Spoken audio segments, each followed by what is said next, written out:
Organisation behaviour के context में individual behaviour organisation के अंदर इंडिविजुअल के एक्शंस और एटीट्यूड को दिखाता है। इंडिविजुअल वर्क फील्ड में कैसे काम करता है, इंडिविजुअल का मोटिवेशन लेवल, इंडिविजुअल अपने कलीग से कैसे इंटरैक्ट करता है, ऑर्गेनाइजेशन के गोल्स और ऑब्जेक्टिव्स के प्रति कंट्रीब्यूशन आदि इंडिविजुअल बिहेवियर में इंक्लूडेड होता है। इंडिविजुअल बिहेवियर को समझकर ऑर्गेनाइजेशन ह्यूमन रिसोर्स को इफेक्टिवली मैनेज कर सकती है, इंडिविजुअल का जॉब से जुड़ा सेटिस्फेक्शन इंप्रूव कर सकती है, इंडिविजुअल के परफॉर्मेंस को इनहेंस कर सकती है और पॉजिटिव ऑर्गेनाइजेशन कल्चर या वर्क कल्चर को क्रिएट कर पाती है। इंडिविजुअल बिहेवियर को प्रभावित करने वाले कुछ फैक्टर्स जैसे कि personality, attitude, perception, learning, motivation आदि को एग्जामिन करके ऑर्गेनाइजेशन पॉजिटिव बिहेवियर को एनकरेज करने के लिए स्ट्रेटजीज को इंप्लीमेंट कर सकती है। इंडिविजुअल बिहेवियर के पीछे कुछ कॉजेज होते हैं। इंडिविजुअल बिहेवियर का कुछ फाउंडेशन या यूं कहें इंडिविजुअल बिहेवियर के कुछ डिटर्मिनेंट्स होते हैं। चलिए आगे बढ़ते हैं और इंडिविजुअल बिहेवियर के कॉजेज, फाउंडेशन या डिटर्मिनेंट्स को पढ़ते हैं। अच्छा, साइकोलॉजी और सोशियोलॉजी के फील्ड के अलावा भी बिजनेस और मैनेजमेंट के फील्ड के लिए इंडिविजुअल बिहेवियर को समझना बहुत जरूरी होता है। बहुत सारे फैक्टर्स होते हैं जो कि इंडिविजुअल के बिहेवियर को प्रभावित करते हैं, इंडिविजुअल के बिहेवियर को डिटरमाइन करते हैं। दूसरी तरह से कहा जाए तो ऐसे बहुत सारे फैक्टर्स होते हैं जिनकी वजह से इंडिविजुअल का बिहेवियर बनता है, इंडिविजुअल का बिहेवियर फॉर्म होता है। पहला, बायोलॉजिकल फैक्टर्स। किसी भी इंडिविजुअल के बिहेवियर को शेप करने में उस इंसान का जेनेटिक्स बहुत ही इंपॉर्टेंट रोल प्ले करता है। ट्रेड्स जैसे कि टेम्परामेंट, इंटेलिजेंस और किसी भी चीज से प्रभावित होने की क्षमता आदि व्यक्ति के जीन से प्रभावित होता है, व्यक्ति के जेनेटिक्स से प्रभावित होता है। इसके अलावा इंडिविजुअल का ब्रेन का स्ट्रक्चर, ब्रेन का फंक्शन भी इंडिविजुअल बिहेवियर को प्रभावित करता है। आगे, न्यूरोट्रांसमीटर्स जैसे कि डोपामीन, सेरोटोनिन इंडिविजुअल के मूड और बिहेवियर को प्रभावित करता है। इसके अलावा इंडिविजुअल के बॉडी में हार्मोन भी वह फैक्टर होता है जो कि इंडिविजुअल बिहेवियर को प्रभावित करता है। अगला, साइकोलॉजिकल फैक्टर्स। साइकोलॉजिकल फैक्टर्स जैसे कि पर्सनैलिटी ट्रेट्स भी इंडिविजुअल बिहेवियर को काफी प्रभावित करता है। जैसे कुछ लोग एक्सट्रोवर्ट होते हैं जिन्हें सोशल इंटरेक्शन ज्यादा अच्छा लगता है, वहीं दूसरी ओर कुछ लोग इंट्रोवर्ट होते हैं जिन्हें उतना सोशल इंटरेक्शन अच्छा नहीं लगता।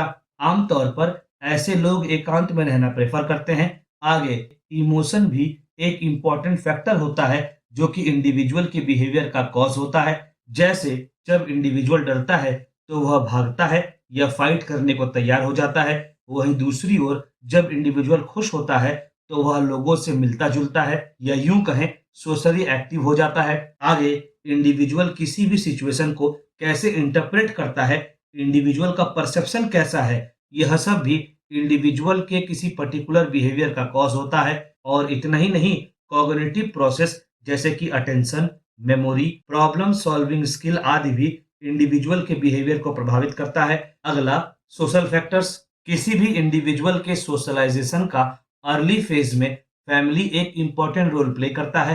पेरेंटिंग स्टाइल, इंडिविजुअल के रिलेशनशिप्स और घर का एनवायरनमेंट इंडिविजुअल के बिहेवियर पर काफी प्रभाव डालता है। जब इंडिविजुअल अडल्ट होता है तो उसके पीयर्स का भी इंडिविजुअल के बिहेवियर पर प्रभाव पड़ता है। आगे, इंडिविजुअल किसी भी कल्चर से आता है, उससे रिलेटेड कल्चरल नॉर्म्स और सोसाइटी का एक्सपेक्टेशन भी इंडिविजुअल के बिहेवियर को गाइड करता है। अगला, एनवायरमेंटल फैक्टर्स। फैक्टर्स जैसे कि लिविंग कंडीशंस, अर्बन या रूरल सेटिंग्स, मतलब व्यक्ति गांव में रहता है या शहर में रहता है, यह भी इंडिविजुअल के बिहेवियर को प्रभावित करता है। आगे, इंडिविजुअल का सोशियो इकोनॉमिक स्टेटस, रिसोर्सेस के प्रति एक्सेस, इंडिविजुअल को मिलने वाला education level, health care facility आदि भी इंडिविजुअल के पर्टिकुलर बिहेवियर का कारण बनता है। और इतना ही नहीं, अगर व्यक्ति के साथ किसी भी प्रकार का लाइफ को इम्पैक्ट डालने वाला इवेंट हुआ है, जैसे किसी प्रकार का ट्रोमा या लाइफ में कोई मेजर चेंज आदि भी इंडिविजुअल के बिहेवियर को इम्पैक्ट करता है। अगला, सिचुएशनल फैक्टर्स। इंडिविजुअल जिस भी एनवायरनमेंट में प्रेजेंट है, वह एनवायरमेंटल सेटिंग भी इंडिविजुअल के पर्टिकुलर बिहेवियर का कारण बनता है। जैसे इंडिविजुअल का बिहेवियर ऑफिस में एक तरह का होता है और अपने घर में इंडिविजुअल अलग तरह से बिहेव करता है।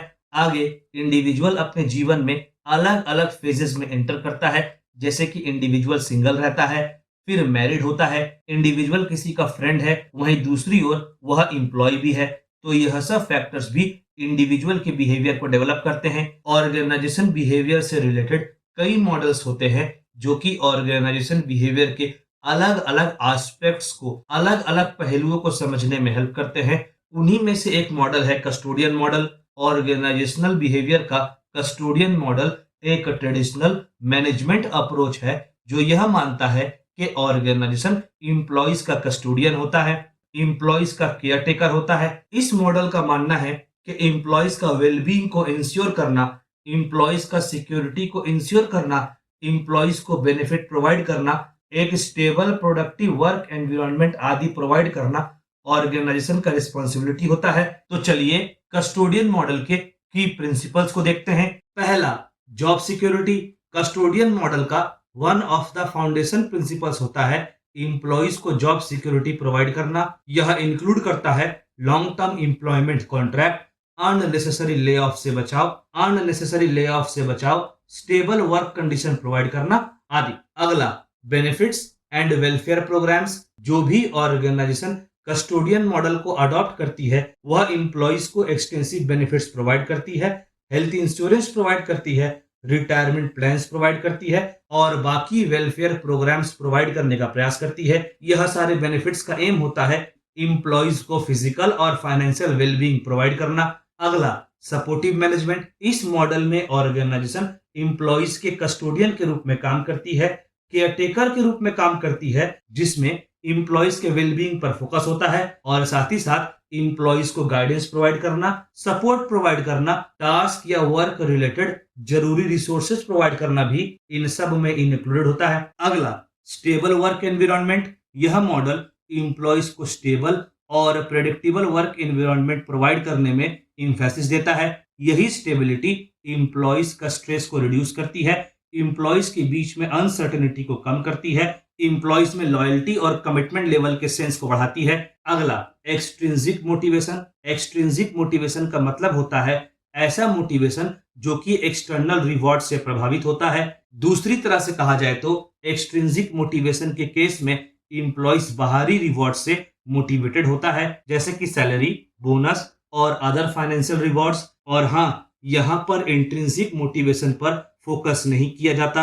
आमतौर पर जब कोई व्यक्ति अपने इंटरनल सेटिस्फेक्शन के लिए काम करता है वह इंट्रिंसिक मोटिवेशन को दिखाता है। इंट्रिंसिक मोटिवेशन में एम्प्लॉइज को मोटिवेट होने के लिए बाहरी रिवॉर्ड्स की आवश्यकता नहीं होती।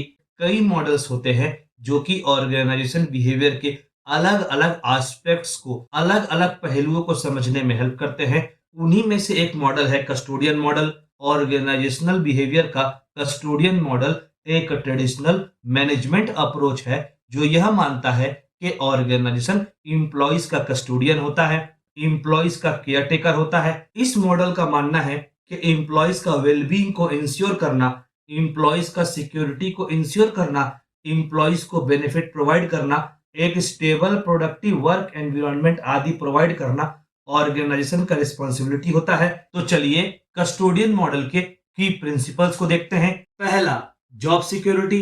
कस्टोडियन मॉडल का one of the foundation principles होता है एम्प्लॉइज को जॉब सिक्योरिटी प्रोवाइड करना। यह इंक्लूड करता है long term employment contract, unnecessary lay off से बचाव, स्टेबल वर्क कंडीशन प्रोवाइड करना आदि। अगला, बेनिफिट्स एंड वेलफेयर प्रोग्राम्स। जो भी ऑर्गेनाइजेशन कस्टोडियन मॉडल को अडॉप्ट करती है वह एम्प्लॉइज को एक्सटेंसिव बेनिफिट्स प्रोवाइड करती है, हेल्थ इंश्योरेंस प्रोवाइड करती है, रिटायरमेंट प्लान्स प्रोवाइड करती है और बाकी वेलफेयर प्रोग्राम्स प्रोवाइड करने का प्रयास करती है। यह सारे बेनिफिट्स का एम होता है एम्प्लॉइज को फिजिकल और फाइनेंशियल वेलबींग प्रोवाइड करना। अगला, सपोर्टिव मैनेजमेंट। इस मॉडल में ऑर्गेनाइजेशन एम्प्लॉइज के कस्टोडियन के रूप में काम करती है, केयरटेकर के रूप में काम करती है, जिसमें एम्प्लॉइज के वेलबींग पर फोकस होता है और साथ ही साथ एम्प्लॉइज को गाइडेंस प्रोवाइड करना, सपोर्ट प्रोवाइड करना, टास्क या वर्क रिलेटेड जरूरी रिसोर्सेज प्रोवाइड करना भी इन सब में इंक्लूडेड होता है। अगला, स्टेबल वर्क एनवायरनमेंट। यह मॉडल एम्प्लॉइज को स्टेबल और प्रेडिक्टेबल वर्क एनवायरनमेंट प्रोवाइड करने में एम्फेसिस देता है। यही स्टेबिलिटी इम्प्लॉयज का स्ट्रेस को रिड्यूस करती है, इम्प्लॉयज के बीच में अनसर्टेनिटी को कम करती है, इम्प्लॉयज में लॉयल्टी और कमिटमेंट लेवल के सेंस को बढ़ाती है। अगला, एक्सट्रिंसिक मोटिवेशन। एक्सट्रिंसिक मोटिवेशन का मतलब होता है ऐसा मोटिवेशन जो कि एक्सटर्नल रिवॉर्ड से प्रभावित होता है। दूसरी तरह से कहा जाए तो एक्सट्रिंसिक मोटिवेशन के केस में इम्प्लॉयज बाहरी रिवॉर्ड से मोटिवेटेड होता है, जैसे कि सैलरी, बोनस और अदर फाइनेंशियल रिवॉर्ड्स। और हाँ, यहाँ पर इंट्रिंसिक मोटिवेशन पर फोकस नहीं किया जाता। आमतौर पर जब कोई व्यक्ति अपने इंटरनल सेटिस्फेक्शन के लिए काम करता है, वह इंट्रिंसिक मोटिवेशन को दिखाता है। इंट्रिंसिक मोटिवेशन में इम्प्लॉयज को मोटिवेट होने के लिए बाहरी रिवॉर्ड्स की आवश्यकता नहीं होती। अच्छा, अब थोड़ा आगे बढ़ते हैं और कस्टोडियन मॉडल के एप्लीकेशन को देखते हैं। कस्टोडियन मॉडल को इफेक्टिवली इंप्लीमेंट करने के लिए ऑर्गेनाइजेशन फॉलोइंग काम कर सकती है। पहला, बेनिफिट प्रोग्राम्स। ऑर्गेनाइजेशन को एक कॉम्प्रिहेंसिव बेनिफिट प्रोग्राम्स को डेवलप करना होगा जो कि इंक्लूड करेगा health insurance, retirement plans, paid leave और बाकी वेलफेयर प्रोग्राम्स जो कि इंप्लॉयज के नीड को पूरा करता हो। अगला, job security. Job security, organisation को इंप्लॉयज का जॉब सिक्योरिटी को इंश्योर करना होगा और अगर संभव हो ऑर्गेनाइजेशन को बेमतलब के ले ऑफ से बचना होगा और इंप्लॉयज को लॉन्ग टर्म कॉन्ट्रैक्ट ऑफर करना होगा। अगला, सपोर्टिव कल्चर। ऑर्गेनाइजेशन को एक सपोर्टिव मैनेजमेंट का टीम को रेडी करना होगा। ऑर्गेनाइजेशन को मैनेजर्स को ट्रेन करना होगा कि वे इंप्लॉयज के केयरटेकर के रूप में काम करें और इंप्लॉयज के वेलबींग पर फोकस करें और साथ ही साथ इंप्लॉयज को जरूरी सपोर्ट और नेसेसरी रिसोर्सेज प्रोवाइड करें। अगला, स्टेबल वर्क एनवायरनमेंट। ऑर्गेनाइजेशन को ऐसे पॉलिसीज और प्रैक्टिसेस को डेवलप करना होगा जो कि वर्क प्लेस में स्टेबिलिटी और प्रोडक्टिविटी को प्रमोट करे।